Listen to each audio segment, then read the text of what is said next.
Okay, so what we're going to do today, what I'm going to go through basically is how to paint this particular scenery. I've already done a preliminary sketch. Took me about 15 minutes to go through and pencil in all these details. Now it's really just you know, a very basic sketch. I didn't spend much time at all going through a lot of the details. One of the mistakes that I made when I first started out painting was trying to actually draw in every little detail. And you know, there are I guess styles of paintings if you're looking to you know, paint something extremely detailed, where it is necessary to have all those little architectural details and every little nook and cranny sort of painted in. But in this case here, you know, when you're looking at a painting that's you're aiming to complete within about 30 minutes to an hour, you're not going to need to actually go through and pencil in all those details. I find as well, you can keep referring back to the actual source image and add in details with your brush, so don't get too bogged down in the drawing. So I'm going to start off firstly by using one of my main brush. So this is a watercolor mop. Probably should go through what materials I'm using first. So I've got 4 brushes. I've got my mop, got a sable brush, a small sable brush. I've got another sable brush. It's actually fairly worn, and it's not a bad thing for this sort of painting when you're looking at doing trees and some, I guess, irregular shapes. It adds a bit of character. This is a fan sort of brush. I don't know where this came from, but I thought maybe could be useful with some of these branches and smaller shrubs. The paper that I'm using, as usual, is Saunders Waterford. This is a 300 GSM sketch pad. So I haven't taped any of the corners off. I'm just going to paint straight onto the paper. You know, advantage is that it is quite convenient, but at the same time you probably get a bit of buckling when the paper gets wet. But I've found that it's, you know, it's more or less tolerable. Paints, I've got here my usual palette. Going to be using mainly some of these blues and there's a green up here. Cerulean blue, ultramarine blue. I've got a hooker's green. I've got a cobalt blue as well. This here is actually an interesting colour called Moon Glow, one of the Daniel Smith colours, and it's almost like a purplish blue. There's you know, I've got my warmer colours here. So I've got yellow ochre. Not sure what this is. I think it's 𝗘𝗕𝗥𝗏𝗏. Another yellow, Hansa yellow light, I think it is, and got a red. I can't remember what one that was, but so it's a very bright, vibrant red. So I'm going to firstly go in with the sunlight. So I've cleaned my palette. I've cleaned one side of it. Thankfully, it's been a while since I tend not to really bother a lot of the time, but where it makes a big difference is when you're going for these lighter colors. They get, you know, mixed in with some of the other leftovers, and yeah, not so good. So I've got just add in a bit more water here, and the reason why I'm going to go with the yellows first is I'm going for a kind of sunset or sunrise, doesn't really matter, but sort of landscape. So if I start with the lighter yellows here and then I go in with the darker colours up the top, I find that I get just an interesting sort of, sometimes you get an interesting sort of bleed-in effect, and it looks like sort of, you know, clouds mixing in with the light. So I will just go in quickly and start painting this lower part of the, painting in this sort of mixture of yellow and probably add some of this, the yellow ochre too on this side. Okay, I'm not paying too much attention honestly to you know, the type of yellow. I just want to get some variation, some variations in the yellows. So mixing them kind of together on the paper. You know, what I'm going to add in as well down the bottom is a little bit of red. So here's my red, and just mix that a bit, and I'll just pop in a bit like that.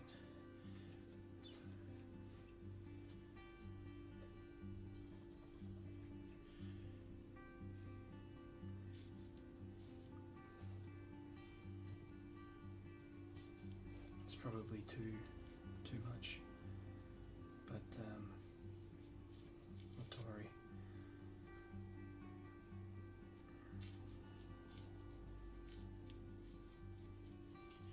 Hopefully it should all mix in quite nicely. Okay, top of the painting, I'm just going to add a bit more of this paint down the bottom here, so that this line doesn't disappear on me and dry out while I'm doing the sky.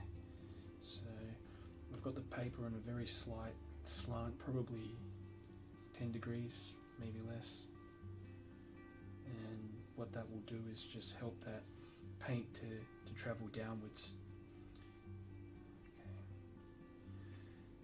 So while this is still going, just clean that up a bit there. While this is still going, still wet, I'm going to quickly mix myself up a bit of grey, bit of greyish blue, and that's going to be for the sky area. So again, when you're mixing your greys, use a combination of all three primaries. So you want to go a yellow, a red, and a blue. Okay. So that's looking about the type of colour I'm happy with. I'm going to add a bit more of this to it.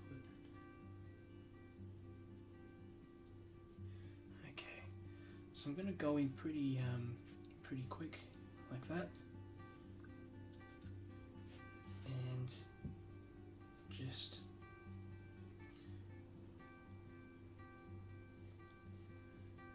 like this.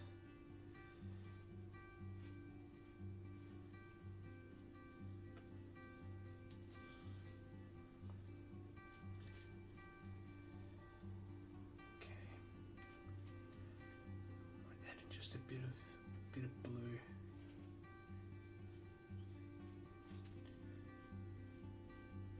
Slight variation up the top. One thing I really try not to do is to go over areas that I've already painted. You know, I'd probably do it a lot more than I'm comfortable with. You know, often you paint something and then you feel you can go back into it and change it or fix it up here or there. You have to be pretty careful, because, you know, depending on the consistency of the pigment, that kind of thing, you might also ruin the previous effect. So what I'm gonna do now is I'm gonna go through with this softer sable brush, and I'm gonna add some clouds like this, further up in the sky.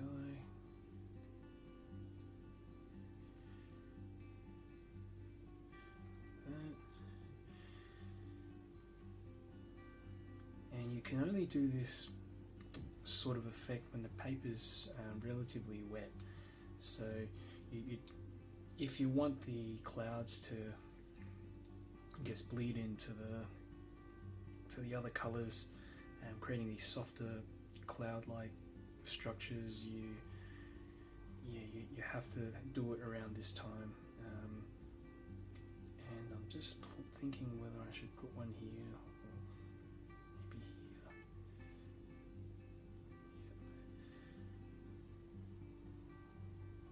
As you go down to the horizon line, the clouds become a lot smaller, so you want to make sure you're using a smaller brush, or you're just touching the paper in those places.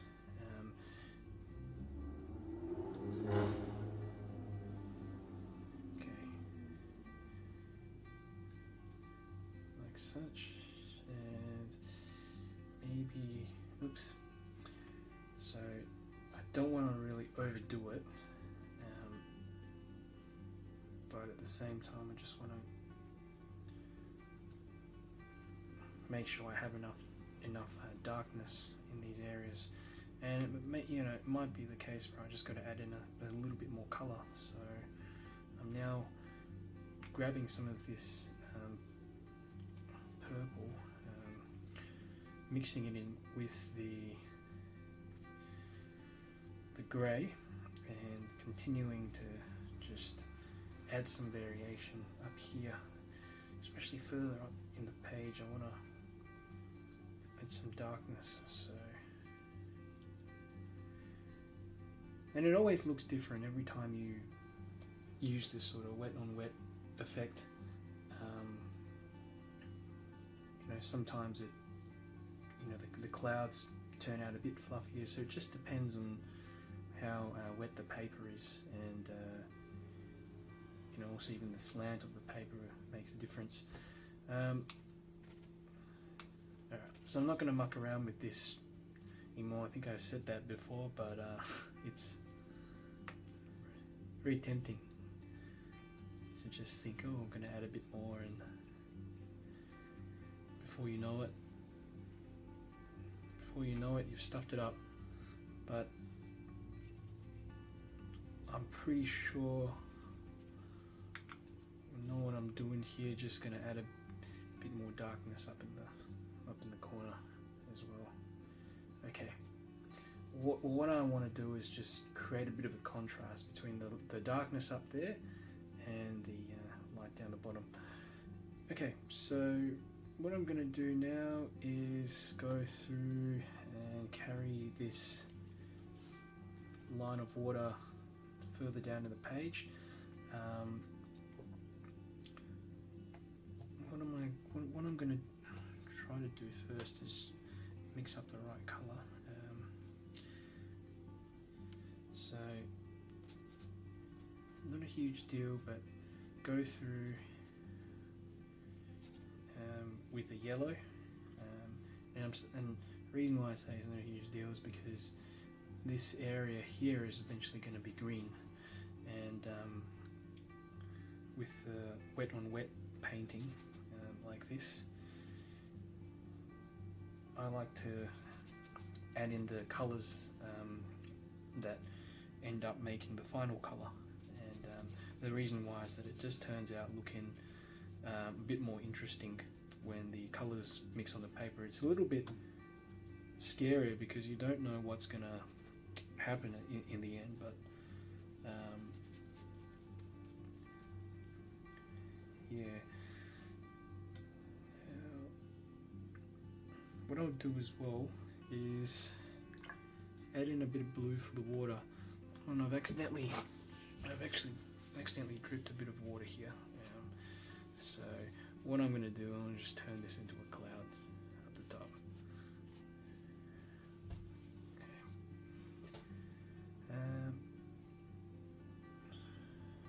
Mix a bit of blue up. Now struggling to get a nice blue come, because I've mixed it up with some of the yellow.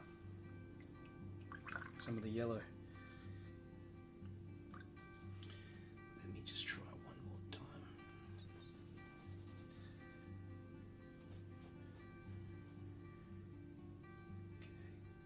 Okay, and I am essentially just touching the paper where it connects on to the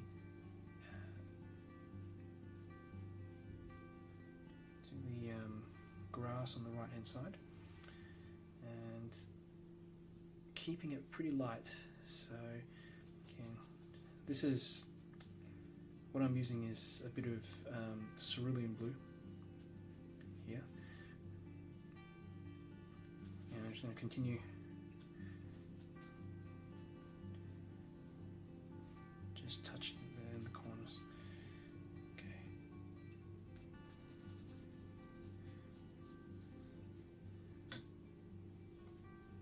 Alright. That looks fine for me. I might add in a bit of darkness as well down the bottom, and just a bit of variation.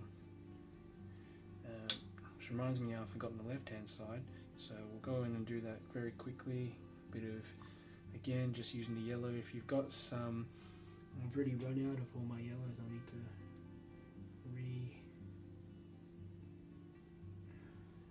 add some. That's right. So, yeah, again, if you've got a bit of the blue on your paintbrush while you're doing this, it's not a big deal, because this area is going to be green anyway. And I find painting in this sort of free manner, where you're not too worried about what colour you're mixing with, or what precise measurements. It's actually quite enjoyable, because you're not constantly having to think. So that's my first wash, and what I'm going to do now is start doing the top areas. So, you know what I mean? When I say top areas, I'm talking about some of the trees at the back, right in the distance, and I'm going to start adding in some shrubs beginning from about here onwards, and while the paper's still wet as well. So for that, I'm just going to grab, let's have a look. Let me just try this. Let me just try this sable brush for a bit, and I'm going to actually pick up a bit of blue. So a bit of ultramarine blue, and let's just make sure that it's not too heavy. Okay. So maybe need a bit more, and you want to just add it in like that. And these are going to indicate some trees in the distance, just like that.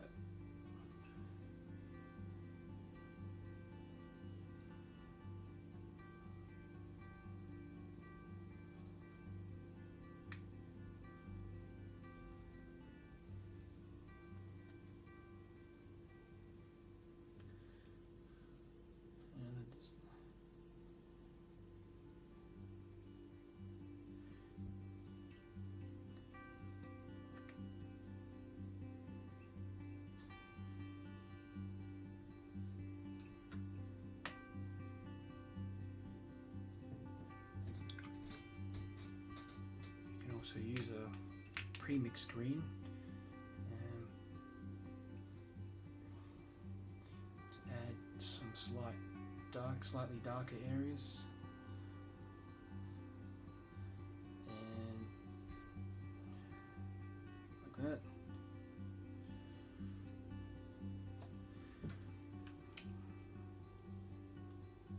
try to use this funny looking fan brush to see if we can get some of these marks. Oops, went a bit too heavy there, but just adding some little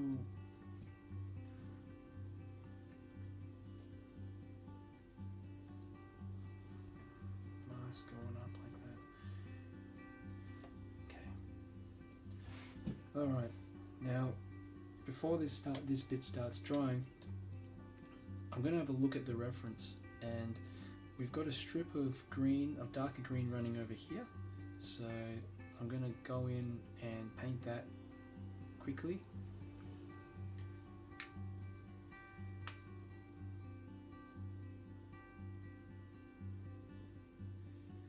Okay, there's a darker area of green here as well, just underneath this building and also around here. So I've just added that in pretty quickly. You know, it is, the paper is still pretty wet, so whatever you paint at this stage isn't really gonna stay put. But I want to keep continuing this nice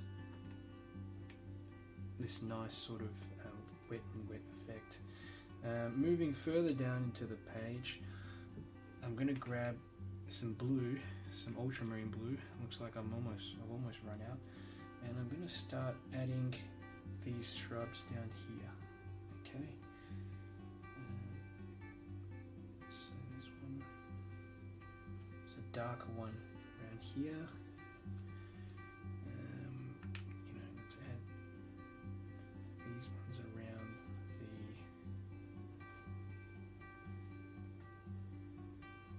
main bank. Okay.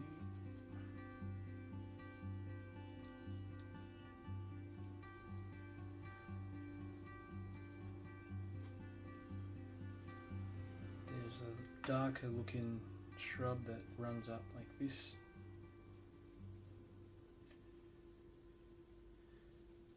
And a very dark bush over this end as well. So again, you don't need to paint it exactly as it appears, but with paintings where you're trying to achieve a sort of perspective effect of you're going to want to make sure the stuff at the front is a bit darker, or significantly darker, to indicate that it's forward. Bring it forward. So I'm just adding in some very general brush marks. Probably be useful if I use this funny looking brush as well. Or maybe not. Okay. And you know, I don't want to paint everything green. I want to leave some of this light shining through there. It's so tempting just to go in there and change it around. But if you do that, then basically the entire painting then starts becoming dull. Okay, so that's that side done. I'm going to go into this side and try to finish this bit off quite quickly. And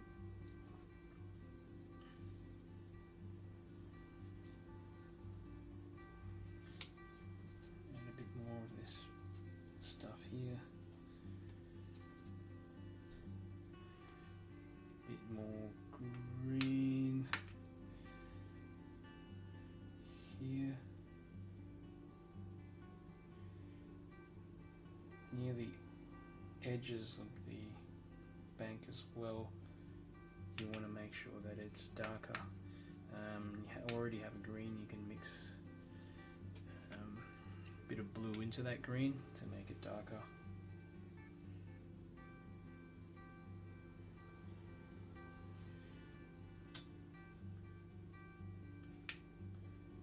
there's a large tree that's kind of branching up around this area, so I'm just doing that one now. Okay. And then there's one coming up the side here, in a lighter green. So I'm just going to water that down, add a bit of yellow, more yellow, and get some of these, try to get in some of these like leaves and interesting sort of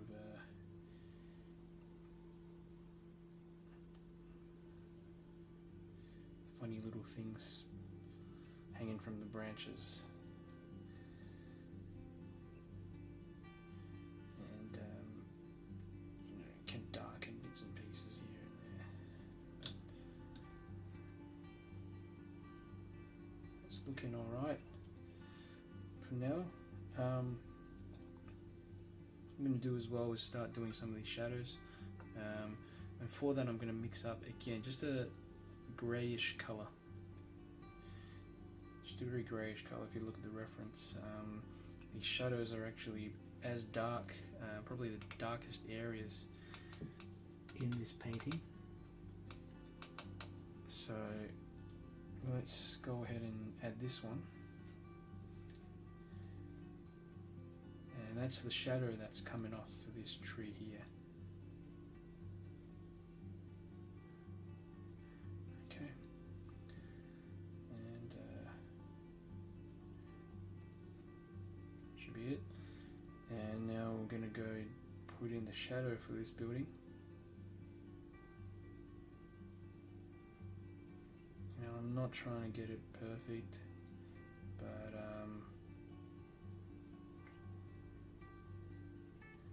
just enough to indicate. I've gone a bit too far down for this one actually.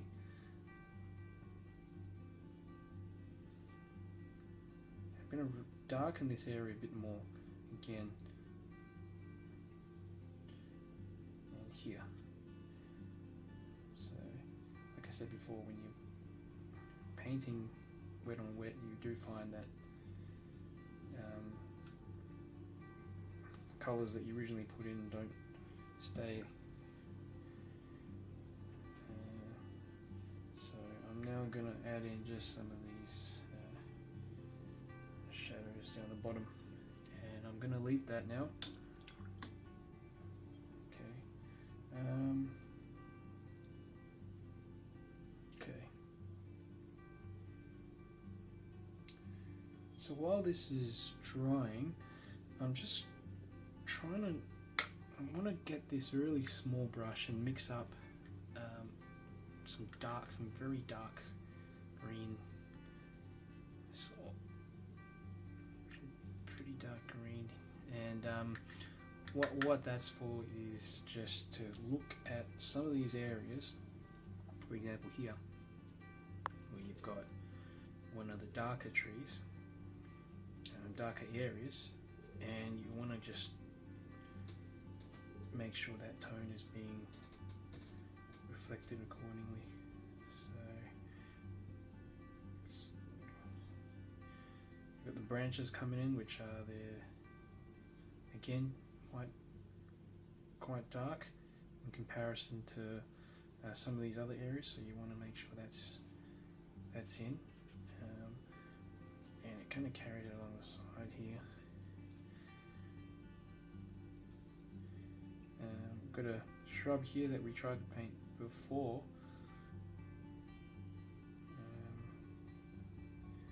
You know, you don't have to follow the reference exactly. You can do stuff like, you know, and I've done a little bit of dry brush here, so just catching that bit of the paper. So this is actually a medium cold press paper. I find that works best for how I use it anyway. Some people prefer using rough paper. I find smooth paper doesn't work so well for me. with these kind of paintings, and the reason why is that you get a lot of blooms and the colours just don't mix as well. Really good for portrait painting though. So again, just adding in these last bits where you can see it is darker.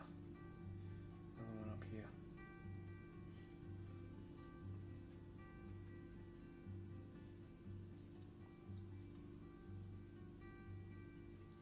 It's almost like you're just encouraging it to do what it wants to do. And you're adding all these little bits and pieces and shapes, but you know, when you stand back and look at it, you hope by the end it looks like something. Okay. So I'm almost at that stage now where I can go in and do the buildings. However, it is still a bit wet up there, so. But there is a little trick that I do, and that's with a little pocket knife, or you can use the edge of a credit card. And what I do here is just basically scratch out little highlights. So hopefully the paper is wet enough, dry enough, sorry. So here, just going to create a bit of texture. And the point of this, how I find it helps, is that it basically just adds a little extra dimension into the painting, and ends up just looking a bit more three-dimensional. As you get closer to the front of the painting, make these a little bit larger in some areas. Okay. Add bits and pieces. You've got to find around the right sort of time to go in. See, that's probably perfect because it's just, the paper's just damp. Around here and there it's too wet, and especially here it's a bit too wet as well, but I'm just going to continue and go through anyhow. The risk being is some of this will fill back in again with paint. Let's see if we can scratch in like a highlight here coming up this tree, one here. Yep. The branch. See, that's probably too dry. There we go. Got a highlight there on the branch again. Okay.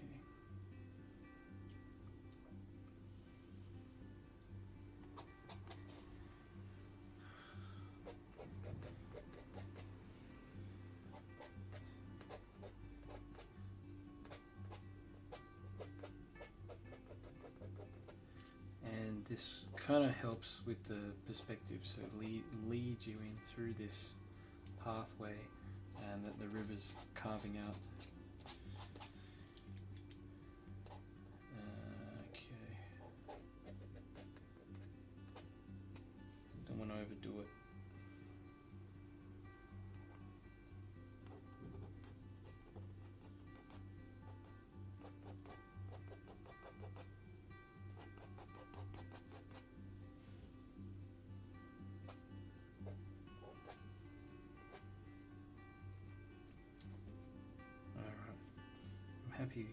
Happy mostly with that.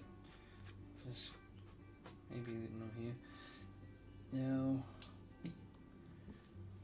what I'm going to do is some of the background shapes. So let's kind of think this out. I've got some houses here, and I've also got this building. So I think what I'm going to do is just add a bit more green on the horizon, a bit of darker green, because as you can see, these areas are actually slightly darker in the background. and the paper here is just a bit damp at this stage, so I'm adding in just a bit of paint.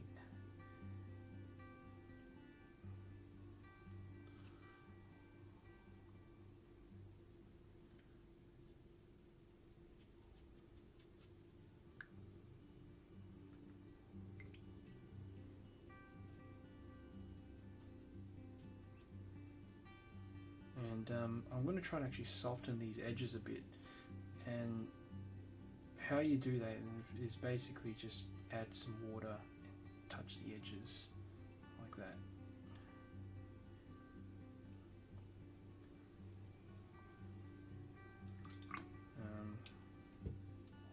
But it is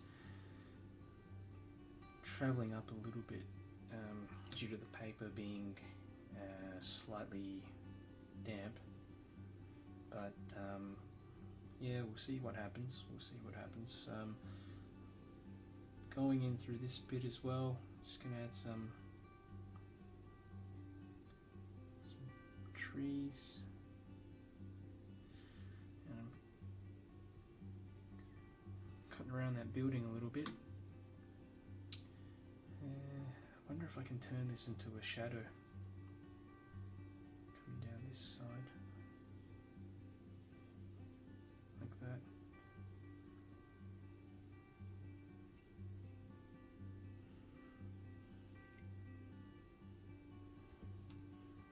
Okay.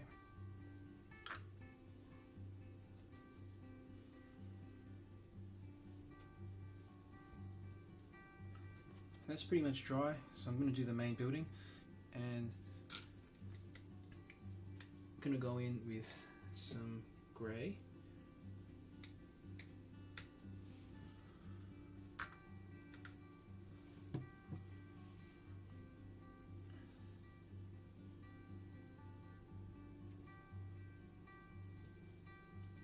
I think that is the right consistency.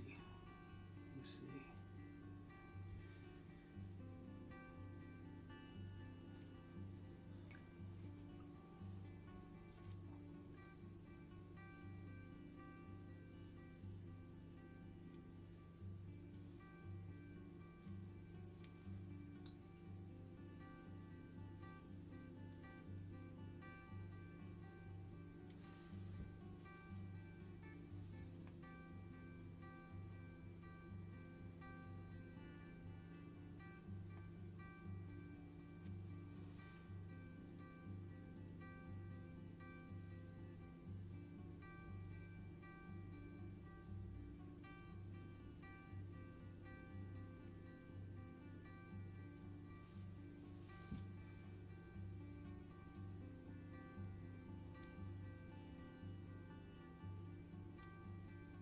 So just trying to be extra careful around these domes.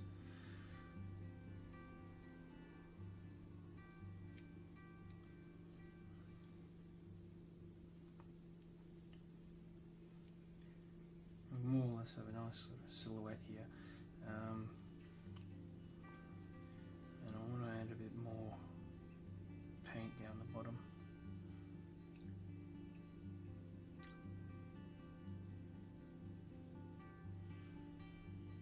Okay, now to do this one, I might actually wait, maybe get the hairdryer out and just dry off all this area and do it all at once.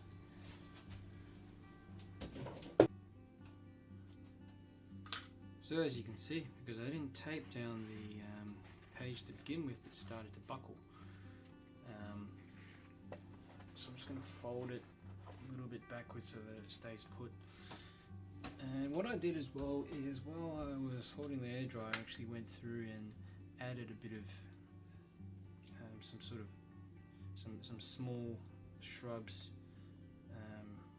It's kind of like what I'm doing now in a darker green, just to contrast against some of these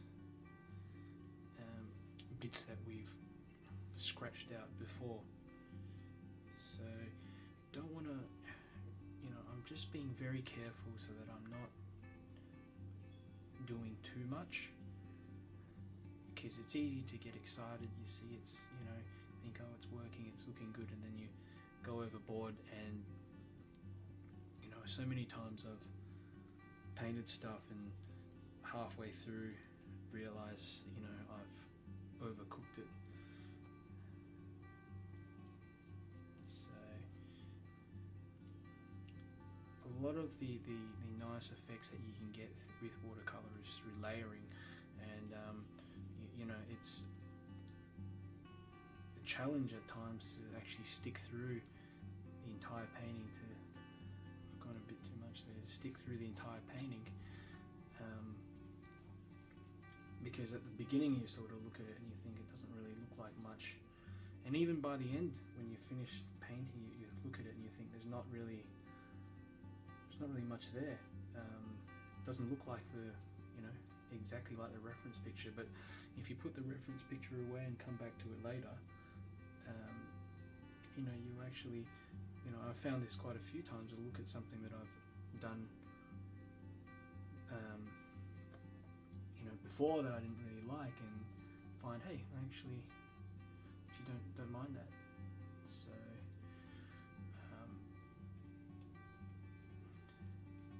it's a very frustrating but also very rewarding medium to work with. A lot of the time you're just struggling because it's not doing what you want it to do, and the unpredictability of it is actually, strangely enough, one of the things that draws me to it.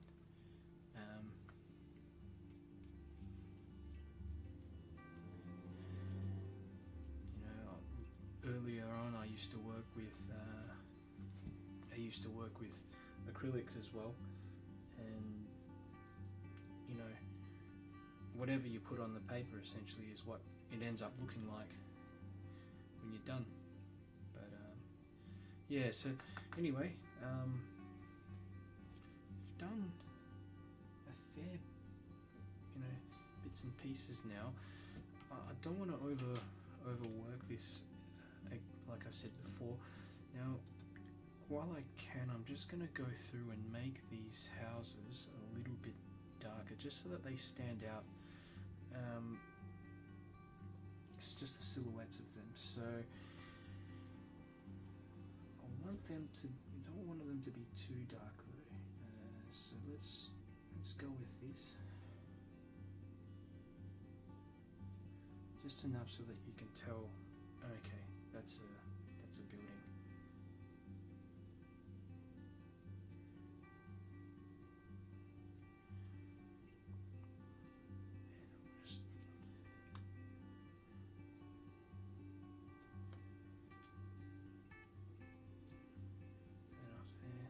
Bottom of the buildings helps to make it like slightly darker at the bottom as well,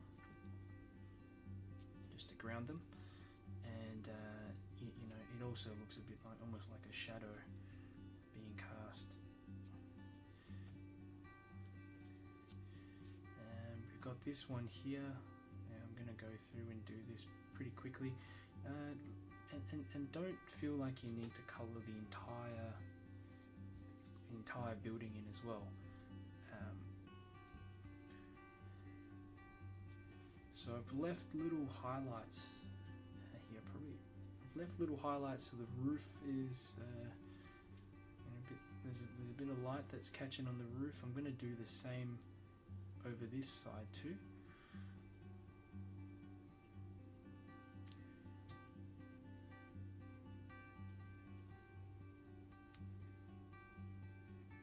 That.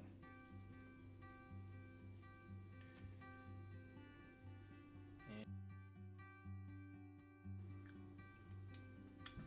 so what I've done to get some of these architectural details is that I've actually gone and dry brushed them in. So pick up a bit of paint like this, rub most of it off onto the towel, and just go through and just basically brush in some of these slight, small details here. So, just demonstrate quickly on this house here.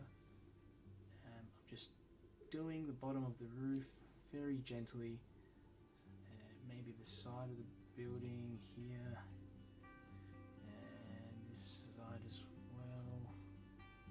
Don't have to, but it's a very, subtle technique, understated, because you don't want to add too much detail to this, otherwise it's going to detract from the rest of the painting.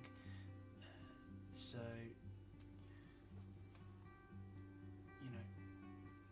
just areas so that it reinforces the fact that yes, there is a building there, but don't even really need to do that if you don't want to.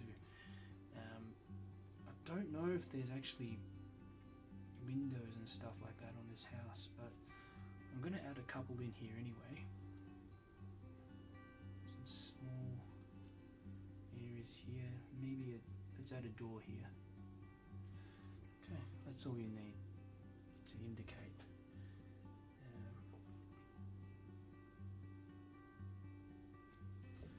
Alright, so pretty much happy with how most of it is looking. Again, I'm just checking the camera. Now getting a bit paranoid.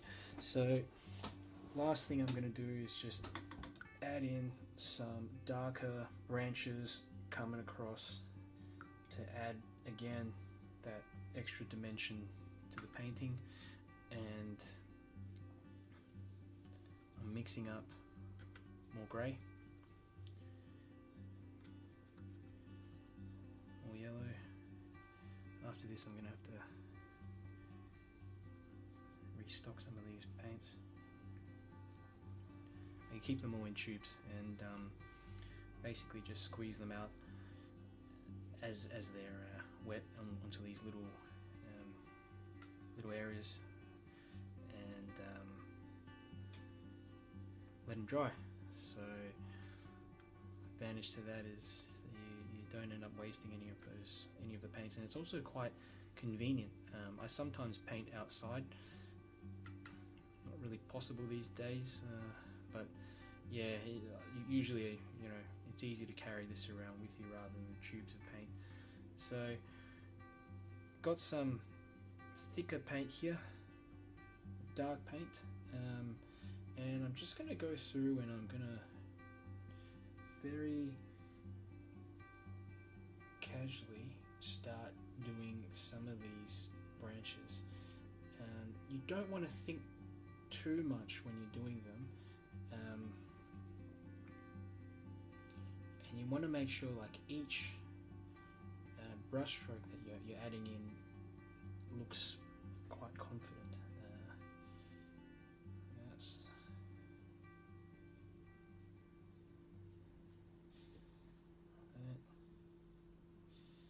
And also thinking, how far in do you want this to go?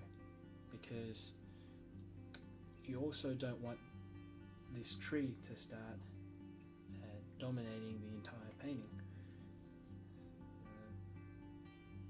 The thing that I'm trying to achieve is just to bring this area of the painting forward, and same goes for this end. I've already got a tree there, and I've scratched out bits and pieces of it.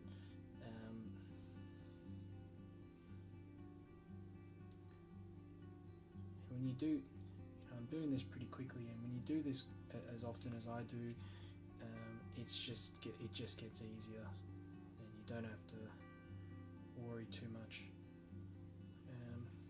So I'm going to leave that. I don't want to stuff it. So let's go in and add some darker trees on this edge.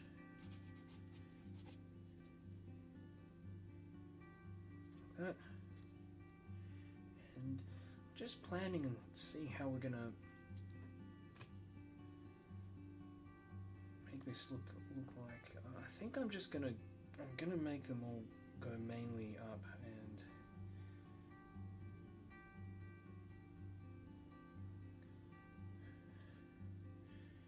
just hitting the top of the page, and there's a branch coming in there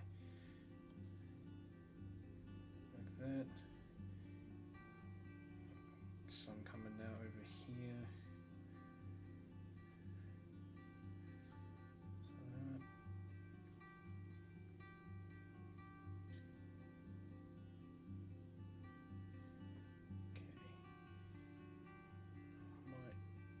This one just kind of creep over to this side a bit more. Okay, just like that. Almost mirroring that side, but another large brush stroke going up. Too much actually, but that's alright. We'll carry that further down into the page. So, and I think that's about it. I think I'm done. I don't want to. The last thing I think I'll add is just some birds in the distance, and just a kind of finishing touch. These little things, they all add up.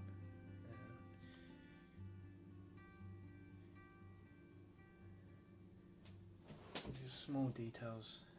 Sky's wet, not wet, sorry, it's dry, so let's add in some birds here. So all I do is just touch the paper twice like that, and indicating the wings of the birds. So you can do them joined together like that one, or you can do them just as two dots in the distance. Smaller birds here. Sometimes if you get little marks on the paper that accidental spills and things like that, you can turn them into birds as well. So over here, for example, there's a little mark. You can turn that into a bird. Little highlights on the paper.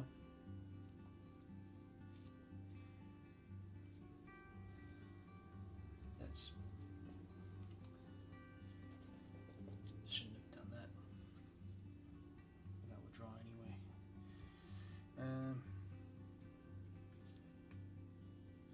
Another one there. Another one there. There.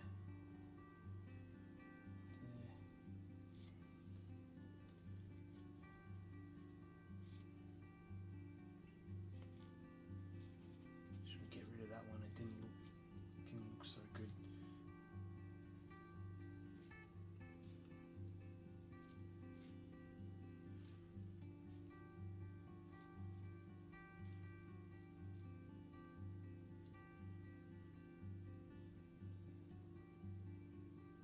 Add a few more around here near the horizon. Again, it's not one of those things you want to overdo as well. So that is looking quite okay now. Remember, as you get further down into the horizon, just make them smaller, make the birds smaller, so it looks like they're some further back, some of them further back, and some of them closer.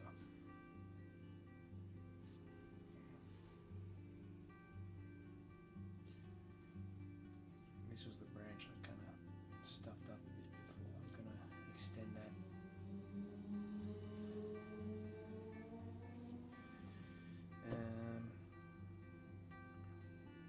And we're done.